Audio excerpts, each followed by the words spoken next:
Salam alaikum, Kamal Haji, directeur de l'ICHED, institution maroco-canadienne installée ici à Rabat et qui se spécialise en ingénierie et gestion de l'environnement, se spécialise aussi en énergie renouvelable, changement climatique et développement durable et plus particulièrement le développement du potentiel humain. Cette vidéo est destinée particulièrement aux jeunes, aux parents et à tous les intervenants dans les domaines de l'éducation et de l'enseignement. La finalité visée par cette vidéo, c'est nous allons essayer de vous montrer la meilleure façon pour améliorer vos capacités d'apprentissage d'une façon concrète, substantielle et rapide. Et par la même occasion, je vais vous montrer d'une façon très claire que ce que vous donne généralement, je dis bien généralement, la société comme façon de vous améliorer n'est pas nécessairement la meilleure façon et qu'elle pourrait être contre-productive et aussi avoir des effets pervers considérables qui généralement empêchent les jeunes de découvrir leur vrai potentiel et la suprématie et la majesté de leur cerveau. Donc, à tout de suite.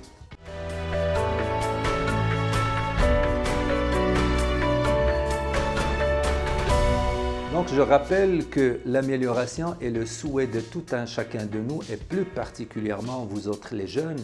Personnellement, je dirais que l'amélioration est un pilier fondamental pour toute société humaine qui aspire à un réel développement socio-économique. Alors, qu'est-ce que l'amélioration pour vous?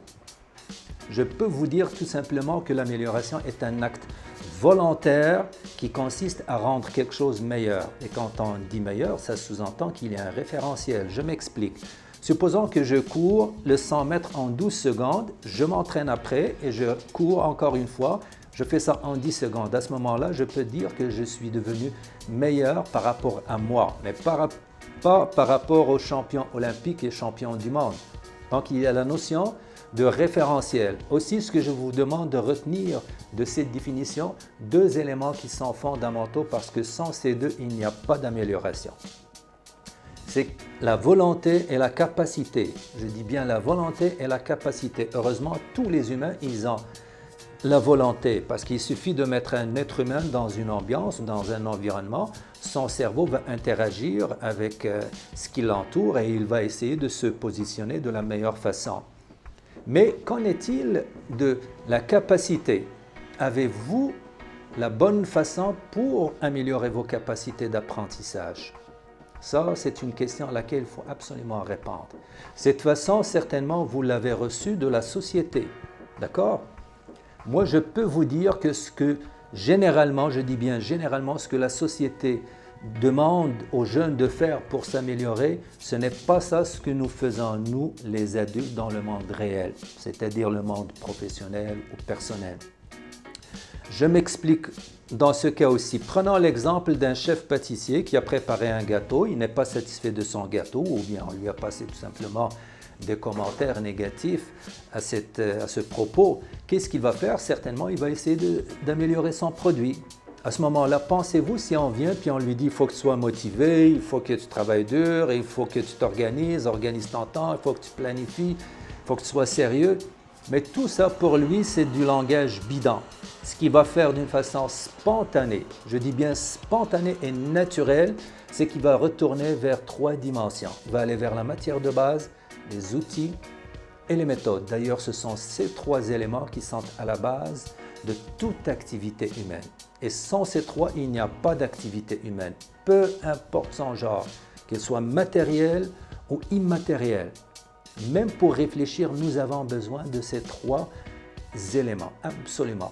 Donc, par exemple, il va voir la farine, elle est matière de base, il va voir sa consistance, son taux d'humidité, sa texture, il va voir est-ce qu'il a bien choisi avec précision la farine qui va répondre à son objectif. Les outils, il peut aller voir le batteur ou bien le four, est-ce qu'il dégage la bonne température, est-ce qu'il la répartit d'une façon uniforme sur le gâteau. Si ces deux composants, ces deux éléments sont corrects, il va aller voir les méthodes. Par exemple, la recette, est-ce qu'il a suivi toutes les étapes bien comme il faut? Il va voir est-ce qu'il a utilisé le batteur convenablement, le four, ainsi de suite.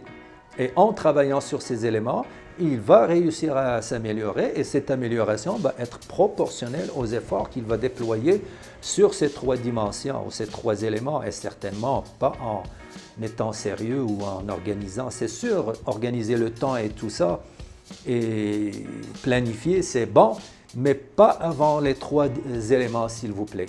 Prenons aussi l'exemple d'un artiste, quand il va peindre un tableau, s'il n'est pas satisfait ou il y a un dégât, certainement, il va retourner vers ces 3 éléments. Il va aller voir, peut-être la peinture, c'est les trop peu dilué. Il peut aller aussi voir du côté des outils, si le pinceau lâche des poils ou quand il le plonge dans la peinture, est-ce qu'il prend assez ou peu de peinture. Si tout ça est beau, il peut aller voir la méthode, est-ce qu'il applique la bonne force ou la bonne pression sur le pinceau. Est-ce que la toile est bien tendue? Est-ce qu'il se positionne convenablement? Donc, c'est en agissant sur ces 3 éléments que ce soit l'artiste, ou bien le cuisinier, ou bien le chirurgien, ou bien le chasseur, ou bien l'astronaute, ou l'aviateur, ou le pilote, toutes les activités, pour les améliorer, il faut absolument passer par ces 3 dimensions. Alors, pourquoi nous faisons ça dans notre monde réel? Et quand on veut conseiller nos enfants ou nos jeunes, on leur donne une autre façon de faire les choses. Personnellement, avec toute humilité, tout simplement parce qu'on n'est pas conscient qu'on approche l'amélioration de cette façon dans le monde réel. On le fait d'une façon naturelle et spontanée, puis on est habitué. En plus de tout ça, c'est qu'on voit ces éléments, ces 3 éléments. On les voit, on est capable de les palper, on peut leur rentrer en contact. Deuxième point, c'est que dans le monde de l'apprentissage, ces 3 éléments sont cachés. Cachés où? Ici. Donc, le fait de ne pas les voir, on est comme perdu. Et ces 3 éléments, je rappelle que la matière de base, c'est toutes les informations acquises par le jeune durant toute sa vie.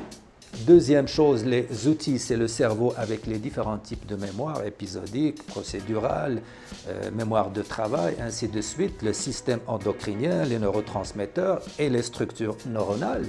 D'accord? Et les méthodes. Les méthodes, il y a la méthode innée, c'est-à-dire l'automatisme du cerveau qui est extraordinaire à savoir comment ça fonctionne, et aussi il y a les méthodes acquises de l'extérieur.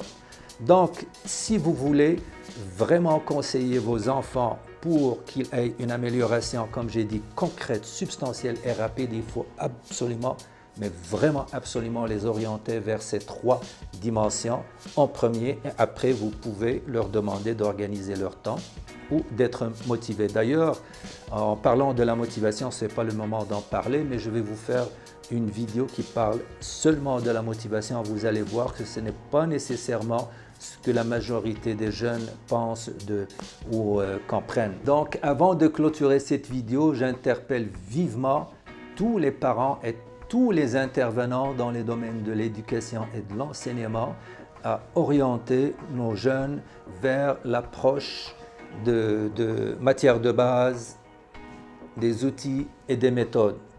Parce que l'autre approche ou l'autre façon a des effets pervers, comme j'ai dit au début de cette vidéo, et aussi contre-productive. Pourquoi contre-productive? C'est que le jeune, pour lui, être champion, c'est de travailler tard le soir. D'ailleurs, la majorité de nos jeunes, lorsqu'ils travaillent tard, c'est là où ils se sentent qu'ils ont accompli quelque chose. Mais ils oublient qu'en travaillant tard, ils viennent de débalancer leur physiologie et que leur cerveau est très sensible au sommeil, très sensible à l'oxygène, très sensible à la nourriture, très sensible à la physiologie du corps. D'accord? Donc, automatiquement, leur capacité de concentration, d'analyse, de raisonnement, de logique se trouve réduite considérablement ou parfois même bloquée sérieusement. Donc, c'est pour ça que j'ai dit que c'est contre-productif. D'ailleurs, le jeune, souvent, il va fournir beaucoup d'efforts et il va réussir à avoir une mais vraiment une pseudo-amélioration. Et dans ces cas, c'est tout à fait logique de dire contre-productif parce que normalement, quand on fournit un effort, le résultat, il faut qu'il soit proportionnel. Aussi, il y a des effets pervers. Moi, si je suis jeune, je fournis beaucoup d'efforts et je reçois seulement une petite amélioration, je vais automatiquement penser que mon potentiel est limité à ce niveau.